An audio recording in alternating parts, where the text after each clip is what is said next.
There's no feeling more intense than starting over. If you deleted your homework the day before it was due, as I have, or if you left your wallet at home and you have to go back after spending an hour in the commute. If you won some money at the casino and then put all your winnings on red but it came up black. If you got your best shirt dry cleaned before a wedding and then immediately dropped food on it. If you won an argument with a friend and then later discovered that they just returned to their original view. Starting over is harder than starting up. If you're not ready for that, like if you've already had a bad day, then what you're about to go through might be too much. Feel free to go away and come back. I'll be here. Alright, thanks for coming with me on this trip. I'll understand if you have to take a break at any point. Just find a safe place to stop and quit the game. Don't worry, I'll save your progress, always, even your mistakes. This game is a homage to a free game that came out in 2002, titled Sexy Hiking. The author of that game was Jazuo, a mysterious Czech designer who was known at the time as the father of B games. And B games are rough assemblages of found objects. Designers slap them together very quickly and freely, and they're often too rough and unfriendly to gain much of a following. They're built more for the joy of building them than as polished products. In a certain way, Sexy Hiking is the perfect embodiment of a B game. It's built almost entirely out of found and recycled parts, and it's one of the most unusual and unfriendly games of its time. In it, your task is simply to drag yourself up a mountain with a hammer. And that act of climbing, in the digital world or in real life, has certain essential properties that give the game its flavor. No amount of forward progress is guaranteed. Some cliffs are too sheer or too slippery, and the player is constantly, unremittingly in danger of falling and losing everything. Anyway, when you start Sexy Hiking, you're standing next to this dead tree that blocks the way to the entire rest of the game. It might take you an hour to get over that tree, and a lot of people never got past it. You prod and you poke at it, exploring the limits of your reach and your strength, trying to find a way up and over. And there's a sense of truth in that lack of compromise. Most obstacles in video game worlds are fake. You can be completely confident in your ability to get through them once you have the correct method or the correct equipment or just by spending enough time. In that sense, every pixelated obstacle in Sexy Hiking is real. The obstacles in Sexy Hiking are unyielding, and that makes the game uniquely frustrating. But I'm not sure Jazuo intended to make a frustrating game.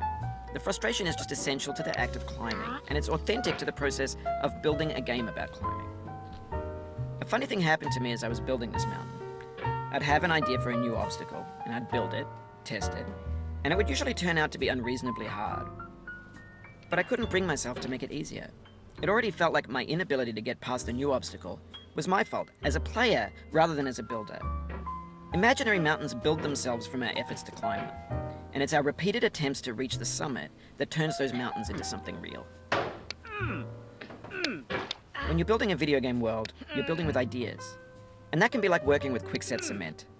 You mold your ideas into a certain shape that can be played with, and in the process of playing with them, they begin to harden and set until they're immutable, like rock. And at that point, you can't change the world, not without breaking it into pieces and starting fresh with new ideas.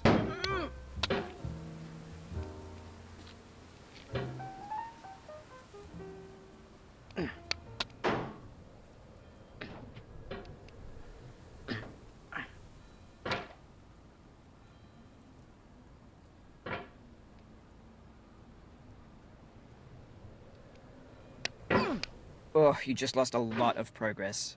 That's a deep frustration, a real punch in the gut.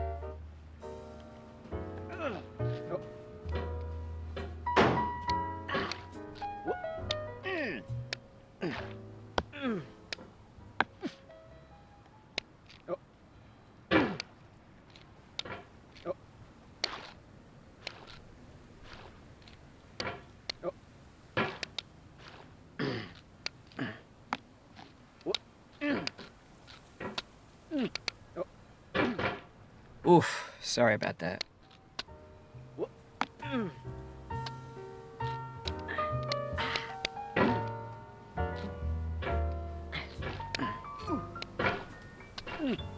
Oh, it happened again.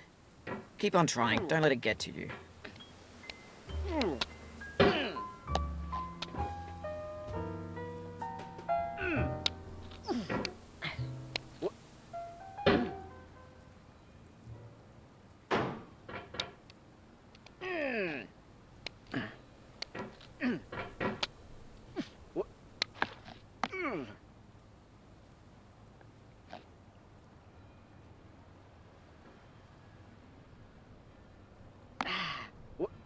This thing that we call failure is not the falling down, but the staying down. Mary Pickford.